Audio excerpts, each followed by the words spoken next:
Goldilocks and the Three Bears. Once upon a time, 3 bears lived in a nice little house in a great forest. There was Papa Bear, who was very big. There was Mama Bear, who was middle-sized. And there was Baby Bear, who was small and cute. One morning, Mama Bear made porridge for breakfast. She filled 3 bowls. She put the porridge in Papa Bear's big bowl, in her own middle-sized bowl, and in Baby Bear's little bowl. "This porridge is too hot to eat right now," said Papa Bear. "Let's go for a walk in the forest while it cools down." So the 3 bears left their house and went for a nice walk in the sunny forest. While they were gone, a little girl named Goldilocks was walking through the forest. She had pretty golden hair and was very curious about everything. When she saw the bear's house, she wondered who lived there. "What a lovely little house," she said. She knocked on the door. "Hello? Is anyone home?" Nobody answered. Goldilocks pushed the door open and walked inside.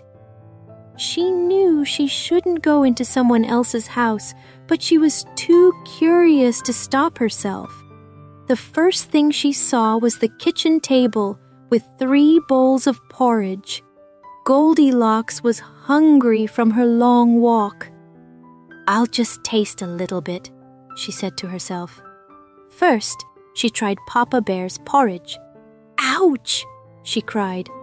"This porridge is much too hot." Next, she tried Mama Bear's porridge. "Brr," she said. "This porridge is much too cold." Then she tried Baby Bear's porridge. She smiled. "This porridge is just right." It tasted so good that she ate every single drop. Now, Goldilocks felt sleepy, so she went into the living room. There, she found 3 chairs by the fireplace. First, she sat in Papa Bear's chair. "This chair is much too hard," she said, getting up quickly. Next, she sat in Mama Bear's chair. "This chair is much too soft," she complained as she sank deep into the cushions. Then she sat in Baby Bear's chair. This chair is just right," she said happily. She rocked back and forth, until suddenly, crack! The chair broke into pieces. "Oh no," said Goldilocks. But she was getting very tired now, so she went upstairs to the bedroom.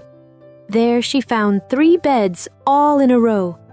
She was so sleepy that she had to try them all. First, she lay down on Papa Bear's bed. "This bed is much too hard," she said. Next, she tried Mama Bear's bed. "This bed is much too soft," she complained. Finally, she lay down on Baby Bear's bed. "This bed is just right," she yawned. It was so comfortable that she fell fast asleep.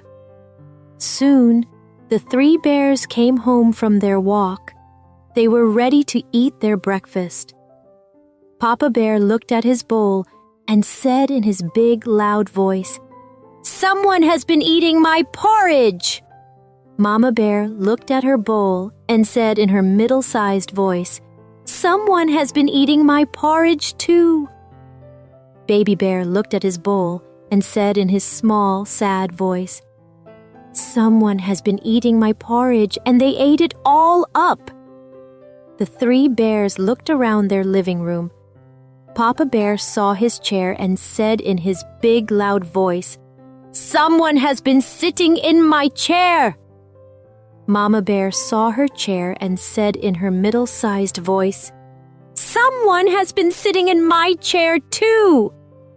Baby Bear saw his chair and cried in his small, upset voice, "Someone has been sitting in my chair and they broke it all to pieces." The 3 bears went upstairs to check their bedroom. Papa Bear looked at his bed and said in his big, loud voice, "Someone has been sleeping in my bed."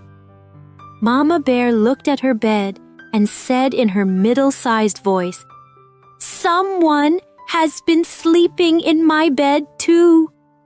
Baby Bear looked at his bed and said in his small, surprised voice, "Someone has been sleeping in my bed and she's still here." Just then, Goldilocks woke up. She saw the 3 bears standing around the bed, and she was very frightened. "Oh my!" she screamed. Goldilocks jumped out of bed and ran to the window. She jumped out of the window and ran away through the forest as fast as she could run.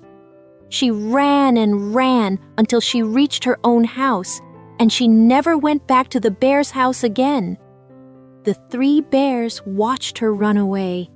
They were not angry, just surprised to find a little girl in their house. "Well," said Papa Bear, "I hope she learned not to go into other people's houses without asking."